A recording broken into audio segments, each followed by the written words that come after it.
Well, Samantha, a pleasure to meet you. Thank you so much for joining us on the Imagine Your Future podcast. And what a great presentation today at the London Digital Business Summit. So brilliant. You want to introduce yourself? Yeah, thank you. And thank you for inviting me for this. It's been brilliant so far. I've really enjoyed it.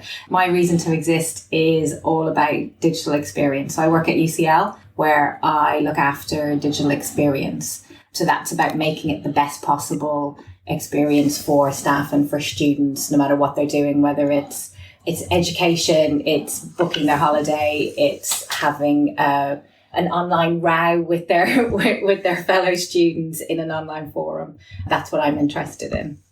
Very cool. You know, you did some great storytelling throughout. And you had, when I think about UCL, you really made a point about all about the education, really driving it through. And I think one of your things was really brave and progressive and creating a campus that really connected.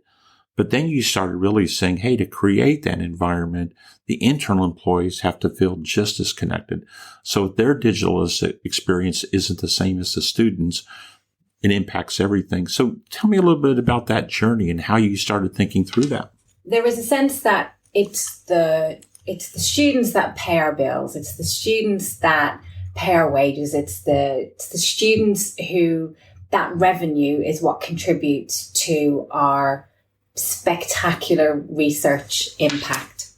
And you worship at the altar of recruiting and training and education and all of everything that goes with that. But the staff then, I think in the past, I'll say very much in the past, I don't think this is so much the way people feel now, but certainly in the past would have felt like maybe they came second.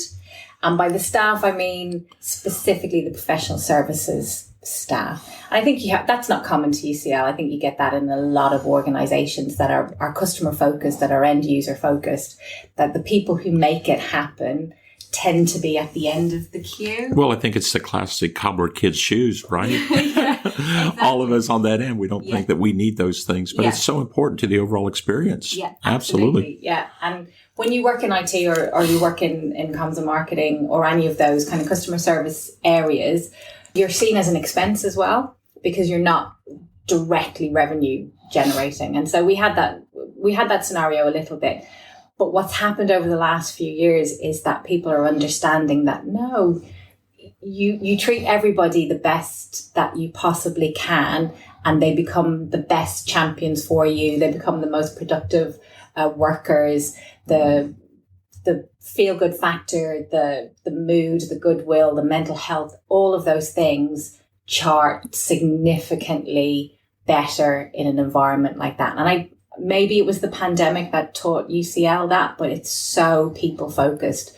We have an amazing senior leadership team now who are all about how all of its community are working together. Yeah. How many employees are at UCL? So it's over 13,000. 13,000. Okay. Yeah. I mean, I've heard it go up to 14,500 in some of our surveys, but that would be split along. That could be PhD students who are working as teaching assistants, sure. Researchers. There would certainly be a lot of staff who would hold dual status as students and as staff. But yeah, we are a small little city, significant in size, over 40,000 students as well. So that's quite the size. Yeah. Yeah, that's quite the size. Yeah. You know, it's amazing because as you were telling the story, and we'll get into the story a little bit, it was taking something that 13,000 people use multiple times a year, and it was vacation or booking holiday for those of us in the UK. And just booking holiday, how frustrating that can be, whether it's in an ERP system or Oracle or SAP or NetSuite, any of them, right? You guys took that and said, let's reimagine this whole journey. And I think one of your slides was, booking vacation should be exciting. You're going on holiday. Let's make it an experience, which is just so refreshing. Tell us about that journey. Yeah. Where to start? The implementation of Oracle was an itchy, uncomfortable few years. We absolutely did UX work around how it should be implemented, but it's a beast of a system. And midway through, there was all kinds of changes. I mean, it was a multi-year project as well, and there was changes in personnel. And so in the end, they just had to power it through and get it over the line. And so what we ended up with was something that was inaccessible to a huge number of our colleagues because they couldn't use screen readers, they couldn't adjust the screens. The language was very unfriendly. It just didn't work. Now, it has native APIs that we could have used. We could have got a cloud version of the product. There are a million things we could have done, but that would have been significantly more money, significantly more time, significantly more investment. And so the idea was, we have a low-code platform. We know we can consume data. Why don't we see what we can do around that and just not touch the core Oracle system? And what we've discovered in renaming things and taking things down to a couple of screens, everybody knows how to book their holidays because they book online in their personal lives. It's a natural thing for us now. Natural thing now. I'm actually moving my finger my thumb as I'm talking because it's just so ingrained in us, and it's those mental models that we have. So we said, why don't we apply the same thing?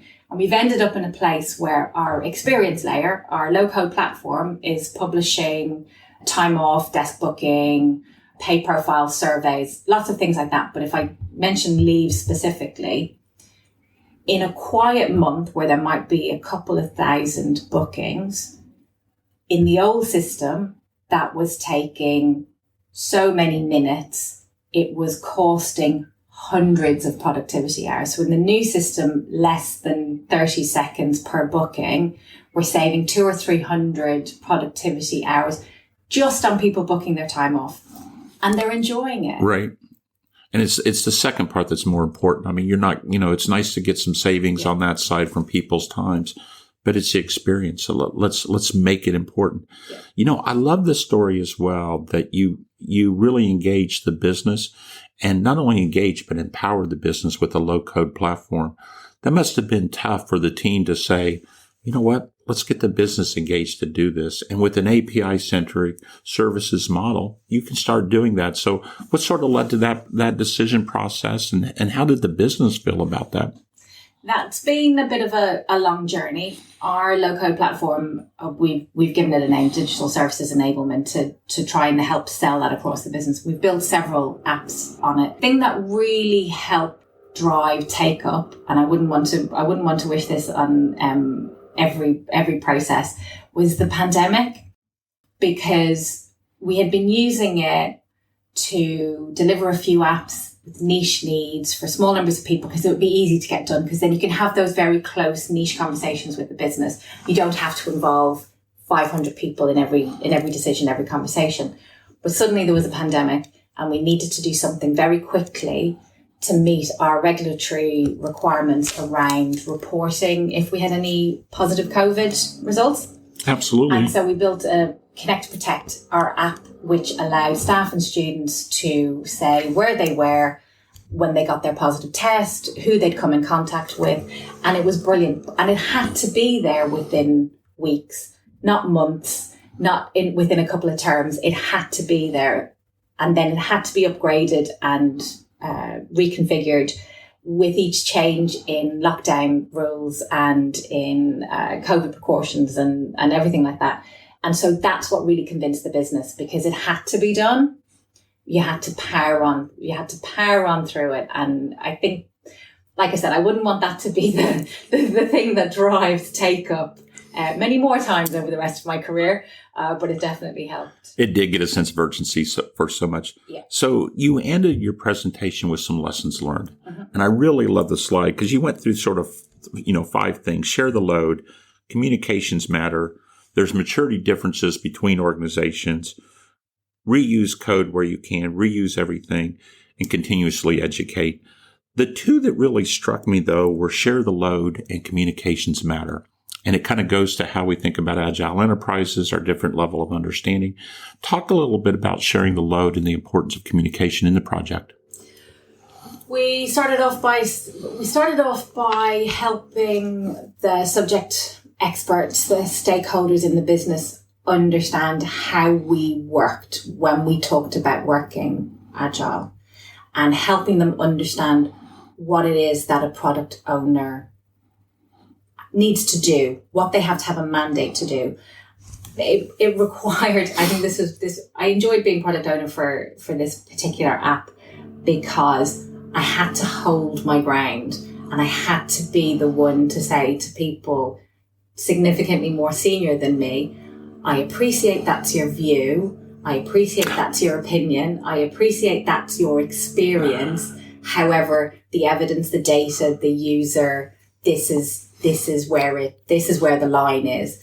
And I felt comfortable doing that because I was surrounded by a group of people who were supporting that. I wasn't a lone voice, and we piggybacked on a lot of initiatives to help the business understand exactly what we mean when we talk about, scaled, agile, etc. That's smart. Senior people can be quite stubborn sometimes. Yes. My co-host is absolutely going to love this. So Karen, who most of our listeners know, is also a product owner for some of the biggest products that we do internally. And we spend a lot of time talking with other product owners across the enterprise. And so much it says the same thing. It's sometimes stubborn users or senior people that think they know what they're doing. Yep. That you have to be able to get through. So well articulated. Samantha, thank you so much. Really appreciate you joining us at the Digital Business Summit. More importantly, I really appreciate you joining us on the Imagine Your Future podcast. Any closing remarks? It's been fab, and I have really enjoyed telling our story to an audience that seems to want to hear it, which is great. So thank you for giving us the opportunity. They absolutely did, and thank you.